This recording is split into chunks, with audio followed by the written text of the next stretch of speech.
expansion of your role as a CFO, how are you maintaining the equilibrium? See, for this, the most important thing I believe is to hire the right people. Because I always believe in hiring a people who is better than me. Because once you hire a better people, actually it's so easy for you to grow the talent.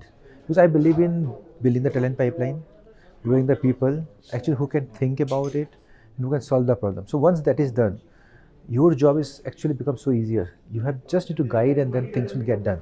Because you can't train, you can't actually do their, or you can't do the micromanagement.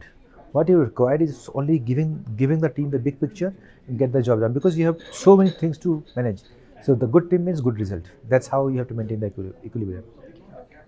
What are the most pressing issues that the CFO is facing today, and how are you overcoming them personally?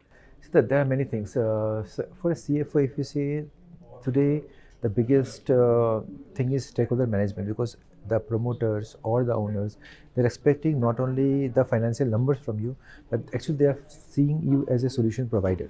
So you have to meet that expectation, right? So for doing that, actually you have to update yourself because if you see the things are changing every now and then, every 1 year or even less than 1 year, things are coming up, new things. So what you see is, of course, one thing I talked about people talent development because you need the right people. The right people can give you the right result. So that's one of course, especially because the generation has changed, be it Gen Z and all. We have to understand. We need to go into their shoe. We need to understand that because if I can't go into their shoe, I'll not be able to solve the problem. So getting the job done through them. So I need to be their friends. I need to be partner with them. So that's one thing. The second thing I will say, because the expectation is so high, the resource allocation is a more important thing because there are so many things where you could venture into, and business is dynamic. People will come with these ideas, this investment, that investment. But ultimately, you have to find out how you can allocate the resources which can give you the business growth and which is aligned with the business objective or the vision of the business. So allocate the resources along with the business strategy and the vision of the business. So that is what, as a CFO, I feel is one of the pressing support. I will say not an issue. I'll say support. I will do. Okay, one last question to you. What advice, quick advice, would you give to finance leaders on how effectively they manage their roles given the current environment? So as I said, the things are changing rapidly with the AIs and all. Right now, if it was about 50 years ago, you could have said, okay, this guy is doing this. Means after 50 years, this field is like this, or this business will be like this. But today, even the rules are changing rapidly. Even today, I can't tell that what I'm going to do after 5 years, and this is even more important for the new generation.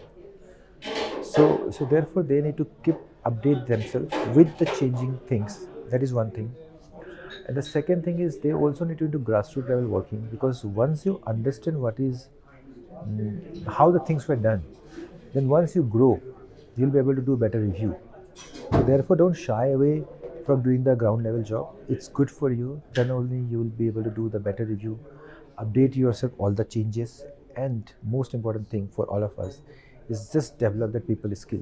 Because once you are able to develop the people skill, you'll be able to get the job done. Because ultimately, it's not about managing your team, but it's as a CFO, you need to manage the bosses, be the board or the promoters. You also need to get the job done from the various stakeholders, which are cross-functional team, be it sales, marketing, operation, all these things. So actually, that people skill is super important for you. So I will advise that please develop your people skill. Please update yourself frequently, and try to do the job from a ground level. So that is how actually your life will be super easy and you will excel in whatever you do. All right, thanks so much. Thank you so much. Bikash, right? Bikash. Thank you so much for that. Thank you so much.